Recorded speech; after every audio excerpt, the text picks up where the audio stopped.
Olá, pessoal, tudo bem? Hoje a gente vai trabalhar de um tema bastante complexo, né? Que a gente não está muito acostumado a lidar, que é um tema muito relacionado à economia, tá? Só relembrando que a última aula foi a Revolução Russa, tá? Eu fui até uma determinada parte ali de Revolução Russa, depois a gente vai retomar um pouquinho para a Rússia num próximo conteúdo. Tá?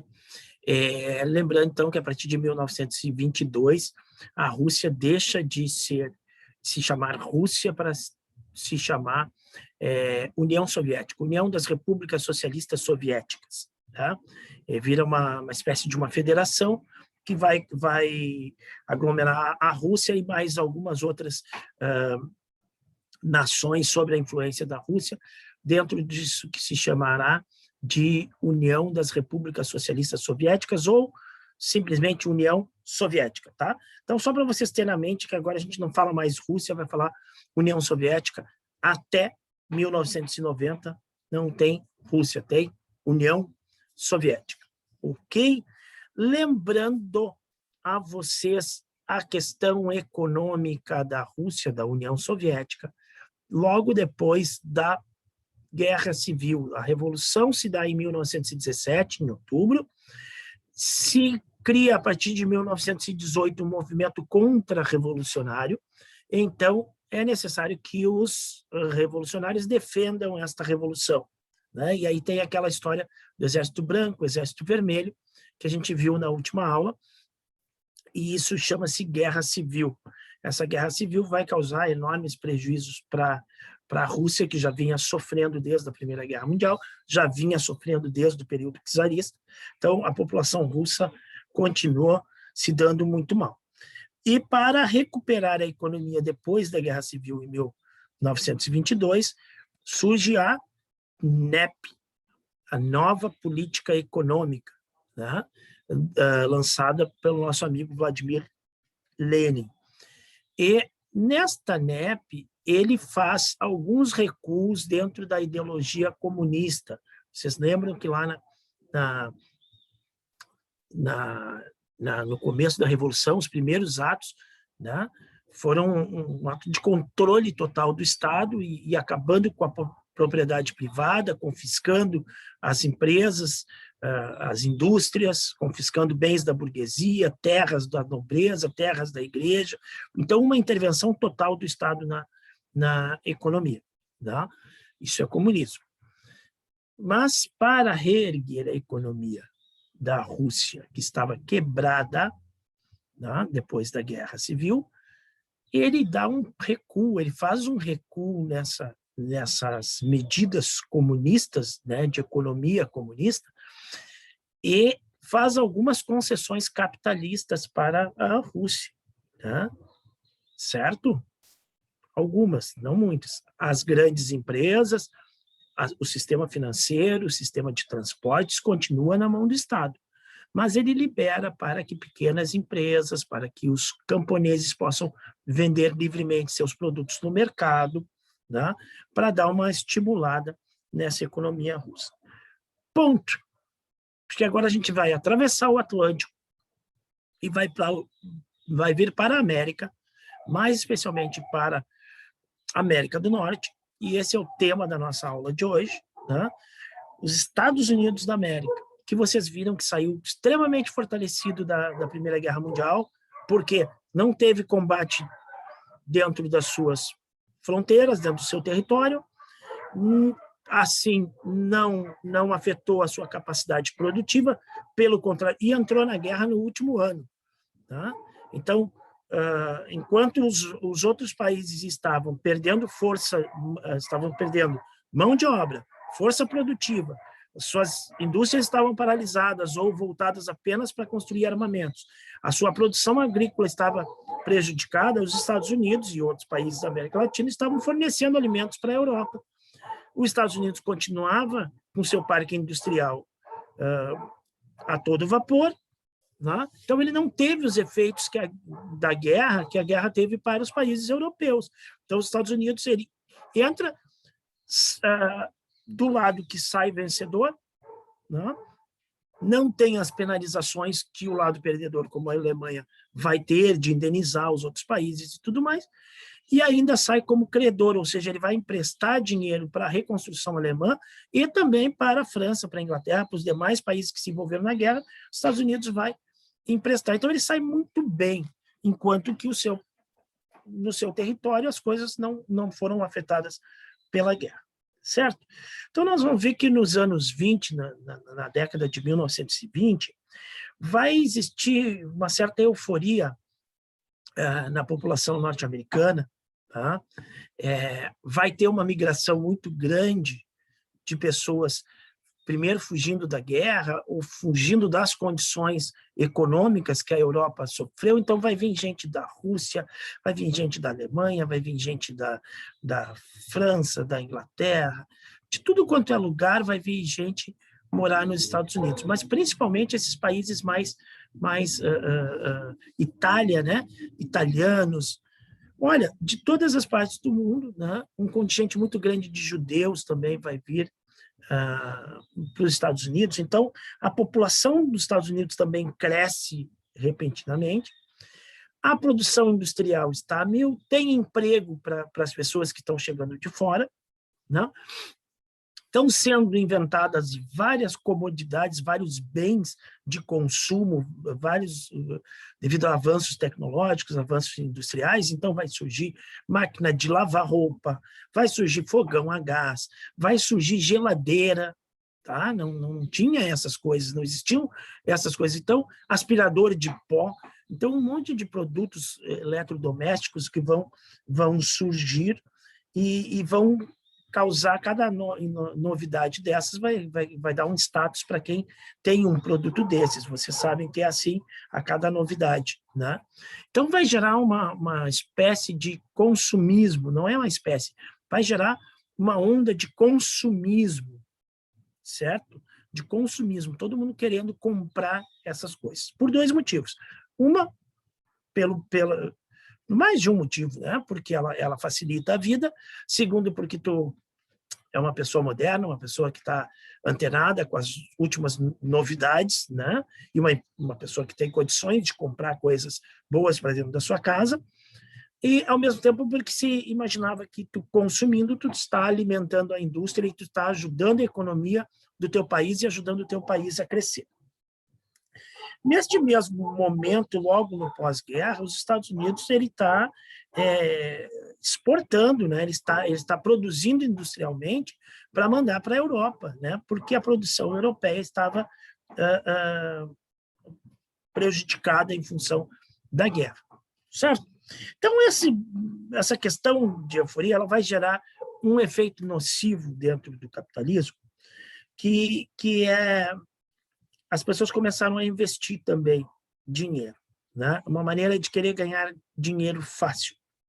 Não sei se vocês já ouviram falar em ações ou bolsa de valores, né? O que são ações? Ações são papéis, na realidade, são papéis que se atribuem um determinado valor, né?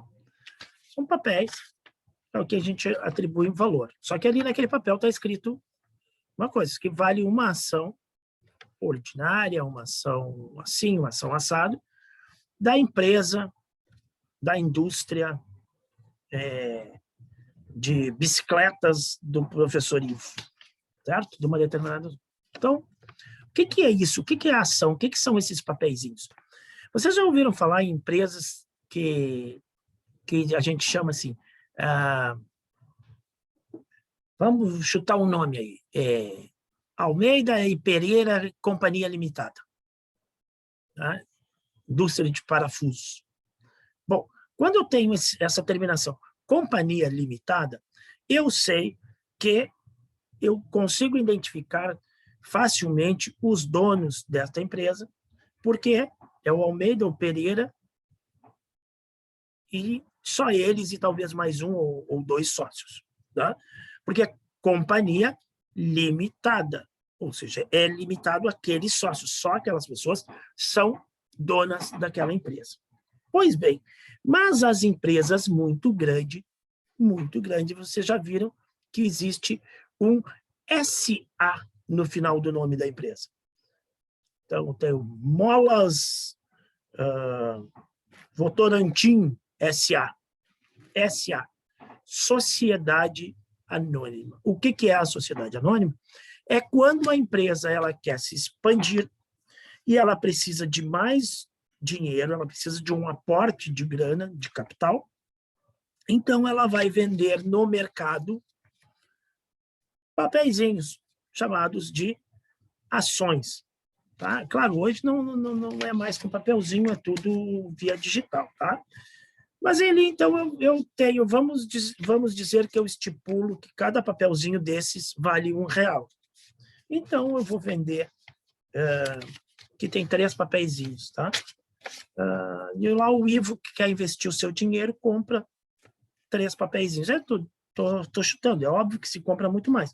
Mas vamos dizer que cada papelzinho valha R$1, eu quero investir R$1.000. Eu compro 1.000 papelzinhos desses, R$1.000. Esse R$1.000 entra no caixa da empresa, mas eu sou beneficiário da repartição de lucros dessa empresa. Então, quando essa empresa, depois de 6 meses, 1 ano, fechar o seu balanço e ela teve lucro naquele ano, eu recebo um percentualzinho daquele lucro, né? Porque eu investi nessa empresa, certo? E outra forma de eu ganhar dinheiro também, fácil, sem ter feito nada, sem ter tido nenhum esforço, essa empresa está dando lucro e ela está crescendo rapidamente, e o papelzinho, daqui a 1 ano, o papelzinho não está mais valendo R$1. O papelzinho dessa empresa está valendo R$1,50, ou R$2, ou R$2,50. E aí eu vendo metade dos meus papelzinhos, vendo 500 deles, vendo 1.000 deles, quer dizer, eu comprei por 1.000, se está valendo R$2, eu ganho 1.500 sem ter feito absolutamente nada. Então, esse é o que a gente chama de mercado de ações. Claro que isso não, eu dei um prazo de 1 ano e tudo mais, mas isso é mais volátil. Né? Tem gente que fica com as ações por mais tempo, tem gente que fica por muito tempo com as ações só recebendo os dividendos ali, o pequeno lucrinho que ele tem naquele investimento, e tem gente que é mais agressivo, que joga na compra e venda de papéis. Né? Eu faço previsões de que aquela empresa agora está rendendo bastante, então vale a pena eu comprar. Eu vendo os meus papéis de uma outra empresa e compro outra, e assim vai por diante. Tá? Beleza. Então, esse é o mercado de ações, e isso é feito numa casa que chama-se Bolsa de Valores. Né? As grandes cidades todas têm Bolsa de Valores. Né? Em São Paulo, nós temos Bolsa de Valores. Até que no Rio Grande do Sul tem Bolsa de Valores, em Porto Alegre, mas ela é pequena. A quente mesmo aqui no Brasil é a de São Paulo. Né? No mundo inteiro tem. Se vocês pegar o noticiário aí, às vezes de manhã, cedo, ou à noite mesmo, eles vivem falando, as bolsas fecharam em alta, as bolsas fecharam em queda, né? Essa grande casa de negociações de papéis de ações das empresas. Pois bem, todo esse crescimento industrial, essa euforia de consumo nos Estados Unidos na década de 1920, geraram a valorização artificial das ações, dos papeizinhos. Então, o mercado de ações, a Bolsa de Valores, começava a atribuir, aumentava o preço destas ações, sem, contudo, a empresa tivesse crescido realmente, certo? De verdade. Que isso demonstrasse um crescimento da empresa ou da economia como um todo. Tá? O que vai acontecer na metade da década de 1920, mais ou menos? As economias europeias começam a se reerguer novamente, começam a importar menos produtos dos Estados Unidos. Tá? Dentro dos Estados Unidos, como ainda não tinha proteção do trabalho, não tinha leis trabalhistas claras e tudo mais, começou a ter uma redução do salário dos trabalhadores. Reduzindo o salário dos trabalhadores, eles têm menos poder de compra, então eles começam a consumir um pouco menos, certo? Só que as indústrias continuam produzindo no mesmo ritmo que produziam antes. Então, elas estão exportando menos, né? Vendendo menos lá para a Europa, vendendo menos dentro do mercado interno. Isso vai gerar uma crise de superprodução, ou seja, eu vou ter muito mais produtos, vou começar a ter mais produtos do que pessoas para comprar esses produtos. E isso gera uma queda nos preços. Ah, mas queda no preço é legal. Queda no preço é legal para quem está comprando até um determinado momento, tá? Porque uma queda elevada dos preços significa que a empresa logo ali na frente vai quebrar. Por quê? Porque ela produziu com um determinado gasto, projetando um determinado lucro, até onde ela está perdendo lucro ainda vá. Quando ela começa a ter um prejuízo, ou seja, que o produto dela está mais barato do que ela gastou para fazer o produto, aí nós temos um problema, né? Aí ela já não consegue mais saldar suas dívidas, não consegue mais pagar salário e tudo mais, e aí vem a quebrar. E se ela quebra, ela gera desemprego. Se gera desemprego, gera mais redução do consumo e aí pobreza, miséria, fome, tudo isso vem entrelaçado. Mas as ações estavam subindo artificialmente, todo mundo investindo na bolsa de ações, todo mundo pegando dinheiro emprestado para manter padrão de vida e tudo mais, até que essa artificialidade ela vai começar a romper, né? E vai chegar no momento auge, que é em outubro de 1929. Então, no começo do ano de 29, o governo norte-americano já estava sentindo que ia dar problema e começou a tentar dar uma segurada, proibir alguns empréstimos, proibir algumas coisas, mas não teve jeito, certo? Algumas empresas começaram a falir. E aí as pessoas começaram a querer vender as suas ações. Só que o Ivo quer vender o papelzinho, mas não tem quem compre o papelzinho, entendeu? Então, as pessoas começaram a querer vender as ações, não tinha comprador, o preço das ações despencou, então, essa ação que eu comprei por R$1, que já estava valendo R$2,50, R$3,50, sei lá, ela despenca para 20 centavos. E aí eu perdi dinheiro, muito dinheiro, e tomei um tubo. E aí o que acontece? Acontece um efeito dominó na economia capitalista, primeiro na economia capitalista norte-americana e depois, por associação, na economia capitalista mundial, porque nós estamos vivendo um momento em que a maioria das economias do mundo, inclusive aqui na América Latina, eram dependentes da economia norte-americana. E quando dá esse efeito dominó, que começa a quebrar banco, quebraram em torno de 9 mil bancos. 300 mil empresas fecharam as portas, faliram. Geraram 12 milhões de desempregados. Professor, é muito, mas não é tão muito. Vejam bem, hoje no Brasil nós estamos com 14 milhões de desempregados. Sim, mas hoje no Brasil nós temos uma população de 200 milhões de pessoas. É um índice muito alto? É um índice muito alto. Nós tínhamos passado há mais de 2 décadas que nós não tínhamos um índice tão alto de desemprego no nosso país, certo? Nós tínhamos um desemprego muito alto no governo Fernando Henrique, lá na década de 90, né? E a partir de 2002, né, a nossa economia começou a se equilibrar e nós começamos a aumentar nossos níveis de emprego. Tá? Em 2013, 2014, nós estávamos no índice mais baixo de desemprego da nossa história.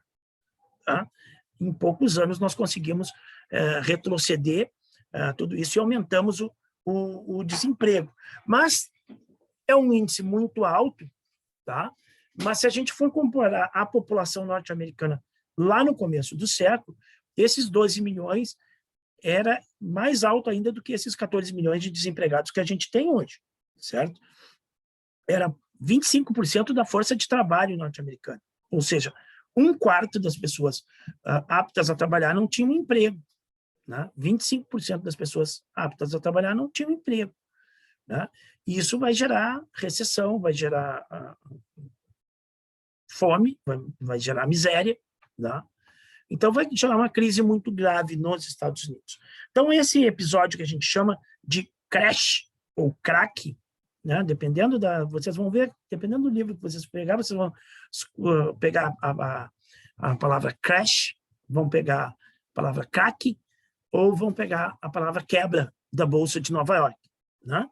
Então, a quebra da Bolsa de Nova York foi no dia 29 de outubro de 1929, e ela vai gerar, então, uma coisa que a gente chama de Grande Depressão, que vai ser quase 10 anos, vai ser quase uma década de recessão econômica. Recessão econômica quando a economia está retraída, ela não cresce, ela começa a diminuir, né?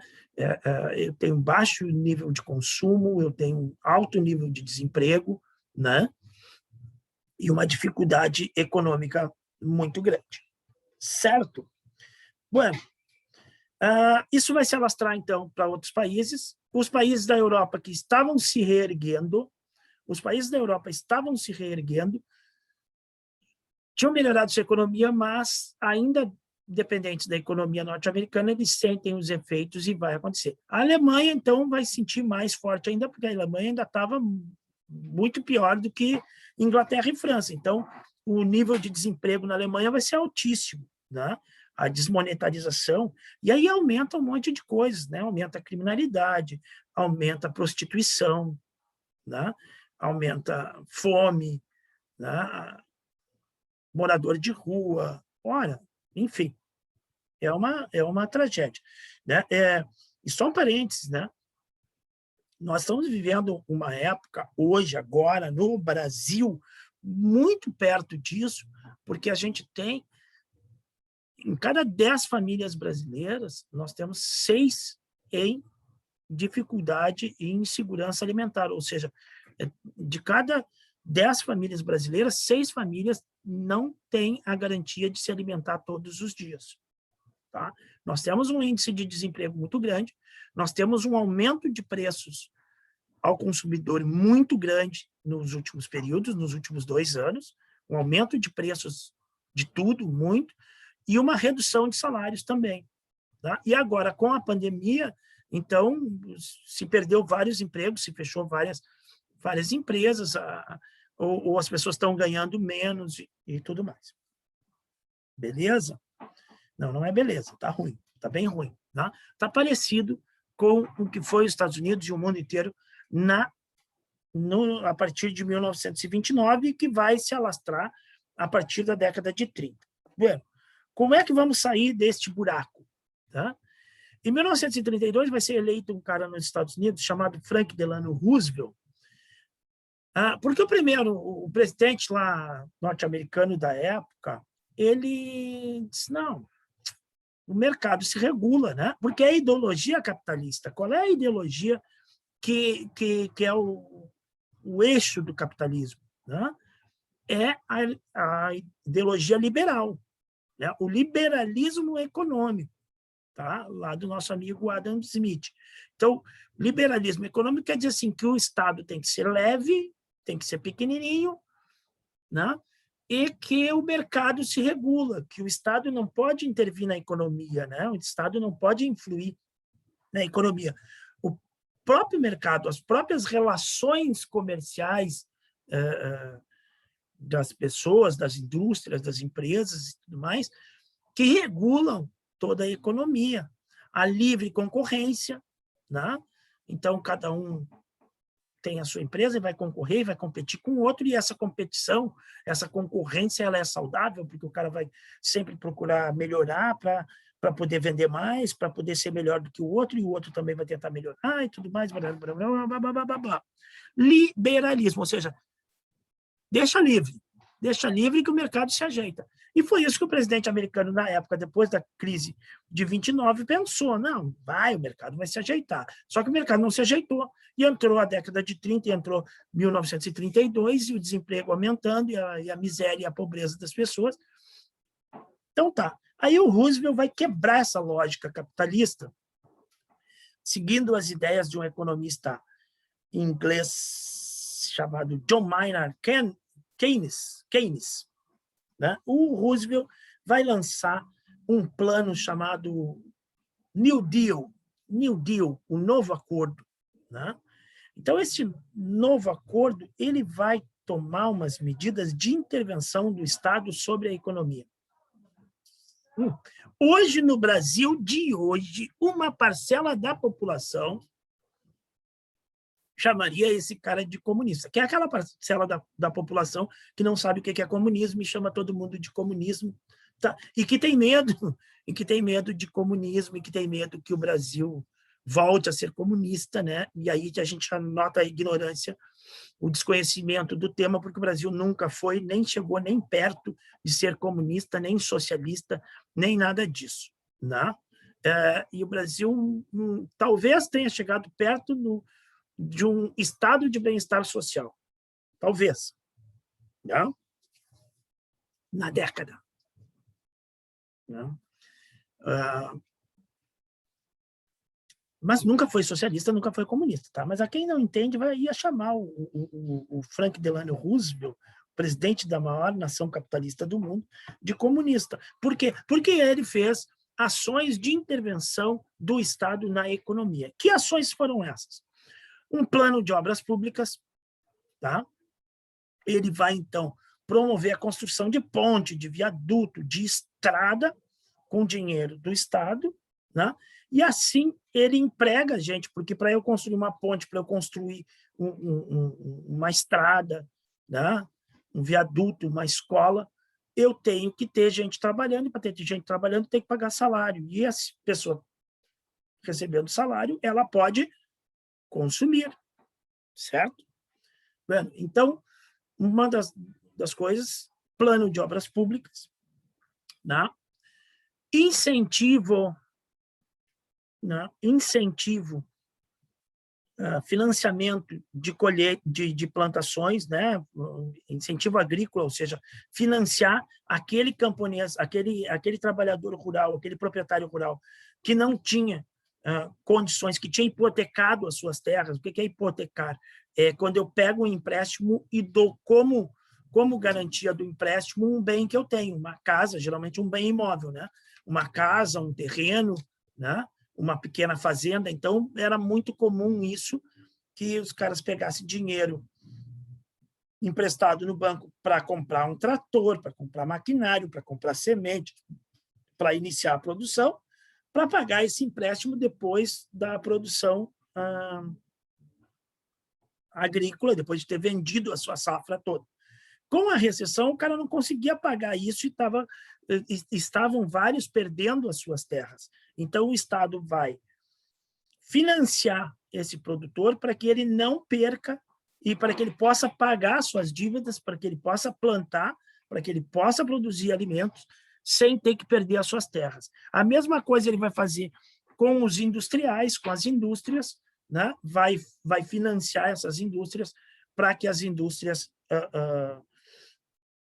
voltem a se reerguer. Algumas indústrias estratégicas ele vai estatizar, ou seja, vai colocar no controle do Estado, né? Também como uma forma de fazer a economia, de salvar essas empresas, e principalmente em setores estratégicos, né? Para ter a garantia do funcionamento. O que mais que ele vai fazer? Ele vai limitar a produção de determinados produtos, para que eu não tenha uma crise de superprodução, para que a indústria não esteja produzindo mais do que as pessoas podem comprar. Tá? Isso é um negócio que vocês vão ver que lá na União Soviética, logo depois da NEP, também veio os planos quinquenais, planos de 5 em 5 anos, uma planificação da economia planejada. E aí os caras só produziam, como as indústrias todas eram do Estado, eles só produziam aquilo que era necessário, eles não produziam a mais, entendeu? Assim eles garantiam um não desperdício, um nível de produção e de consumo equilibrado. Tá? Mas isso lá na União Soviética, tá bem? Que eles eram comunistas. Esses eram comunistas, certo? Beleza. Tá, então o Roosevelt vai fazer isso aí, plano de obras públicas, financiamento e incentivo agrícola e industrial, regulação do nível de produção, vai liberar sindicato, vai reduzir jornada de trabalho, mas manter o salário. Não vou fazer esse gesto, prefiro fazer esse. Então, assim, ó, reduz a jornada de trabalho, que era muito alta, que era abusiva naquela época, mas mantém o salário. Tá? Então, se eu reduzo a jornada do cara e mantenho o salário dele, ele não perde a sua capacidade de consumo e, ao mesmo tempo, eu consigo empregar mais pessoas. Né? Sim, porque se o cara trabalhava 12 horas, sei lá, 14 horas, vai trabalhar 8, vou ter que contratar pelo menos alguém para suprir essas horas produtivas aí. O que mais? E vai estabelecer um salário mínimo, vai estabelecer um preço, um valor de salário mínimo, tá? Então o trabalhador não pode receber menos do que aquilo, vai dar auxílio-desemprego e auxílio aos idosos, tá? Então o Estado protegendo a sua população do ponto de vista econômico e reativando essa economia. Deixa eu falar coisas interessantes para vocês aqui, antes de fechar o nosso vídeo aqui. Não se preocupem, tá? Tá um texto, essa semana vai o textinho ali para vocês e as perguntas vocês respondem a partir do texto, tá? Isso é só para contextualizar e para explicar para vocês essa questão, que ela não é muito simples, a questão econômica. Deixa eu fazer assim, só... vocês viram que o Brasil estava quando começou a pandemia, e estavam pintando um quadro econômico terrível para o Brasil. E aí, aquele auxílio emergencial de 600 pila, que é pouco, né? Para uma família se manter e tudo mais, de 600 reais, que é uma migalha, uma miséria, ele fez com que a economia brasileira não caísse tanto como deveria cair. Por que isso? Né? Por que isso? Tá? Porque, queridos, quem sustenta a economia é o pobre, não é o rico, certo? Um bilionário, por exemplo, ele serve para pouca coisa ou quase nada. Tá? E se vocês verem, nós aumentamos o número de miseráveis no país, de pessoas que baixaram a pobreza, baixaram da linha da pobreza, e de gente que está passando fome, não só no país, no mundo inteiro. E no mundo inteiro, os bilionários ficaram mais ricos do que já estavam. Tá? Isso chama-se desigualdade social. Ou seja, nos momentos de crise, quem tem muito dinheiro ganha mais, e quem tem pouco dinheiro sofre e perde mais. Tá? Por que eu digo assim, ó, se eu ganhar 1 milhão, eu vou continuar almoçando uma vez só por dia, eu não vou almoçar 3, 4, 5, 10 vezes, 1000 vezes por dia. Tá certo? Vou gastar em outras coisas, entendeu? Mas o cara gasta uma vez só. Enquanto que se eu pegar esse 1 milhão e repartir em 1.000 pessoas, em 10.000 pessoas, tá? Essas 10.000 pessoas vão girar muito mais a economia. Por quê? Porque cada um vai consumir, e vai consumir de quem precisa, de quem... Né? Então, a gente precisa que o mercadinho gire, a gente precisa que o restaurante, que a lanchonete, que os pequenos estabelecimentos girem, né? E saibam vocês, né? Quem mais gera emprego são os estabelecimentos médios e pequenos no Brasil. Né? Não são as grandes indústrias, as grandes lojas, as grandes... Tudo bem, elas têm um grande número de funcionários, né? Mas como quem mais gera emprego no país são as pequenas empresas, as pequenas firmas, né? A mesma coisa que quem gera a alimentação nossa não são as grandes propriedades de terra, não são os latifúndios que geram e que nos alimentam. Quem nos alimenta é a agricultura familiar. né? Porque ela tem uma diversidade maior de produtos e são os produtos que chegam na nossa mesa. As grandes propriedades de terra, elas exportam, vendem a maior parte dos seus produtos para o mercado externo. Tá? Por que está tão alto o preço da carne, o preço do óleo de soja, o preço do óleo? Porque, primeiro, porque tem uma procura muito grande fora do país. Segundo, porque o dólar está muito alto, muito valorizado em relação ao real. Nosso dinheiro está desvalorizado em relação ao dólar. Então, vale muito mais a pena para o cara que tem uma fazenda enorme que planta soja, vender essa soja para fora do que para dentro. O cara que tem arroz, que vai... Por que o preço do arroz subiu? O cara vende o arroz para fora, vende mais caro, ganha mais dinheiro lá e deixa de vender no mercado interno. Na ausência de uma política governamental, de uma política estatal de regulação do mercado, de ter estoques reguladores para não deixar que os preços internos subam muito, né? Mas para isso precisa ter um governo e que ele seja inteligente e competente, né? Os preços aqui sobem, enquanto a gente está batendo recordes de produção, mas essa produção está indo toda para fora e nós estamos pagando mais caro por isso. A mesma coisa acontece com a carne, né? A carne está tendo uma grande demanda de compra de carne lá fora, ela é vendida em dólar e o preço da carne aqui está disparado, está uma loucura, né? E é uma cadeia, né? Porque vai subindo tudo, inclusive até o ovo. Apesar de trocar a carne pelo ovo, então, ao invés de comer carne, vão comer o ovo, só que o preço do ovo também está subindo. Por quê? Porque para dar ração para a galinha, os produtos que compõem a ração estão cotados em dólar também e estão mais caros. Então, o cara que está produzindo a galinha está gastando mais, então ele tem que aumentar o preço do ovo. Tá bem, pessoal? Então, vejam como essas intervenções estatais de influência, de injetar dinheiro, por exemplo, na mão do pobre, ela ajuda a salvar a economia, né? Que foi o que aconteceu com os Estados Unidos, que depois conseguiu se reerguer. Uma perguntinha que eu deixei escapar, né? Que todos os países, a maioria dos países do mundo, sofreram com a crise de 1929, com a Grande Depressão, com a crise gerada a partir de 1929, né? Ou seja, com a Grande Depressão. Eu citei a Alemanha, citei a Inglaterra, citei a França, tem a maioria dos países. Que país vocês acham que não sofreu com a Grande Depressão do capitalismo, que passou de boas por esta Grande Depressão? Pensa. Estados Unidos quebrou. Brasil também, né? O Brasil entrou na... O Brasil exportava café para os Estados Unidos começam a comprar menos café. O Brasil tinha um monte de empréstimo, tinha investimento norte-americano aqui, cerrou tudo. O Brasil também ficou numa ruim com essa crise de 1929. Tá bom.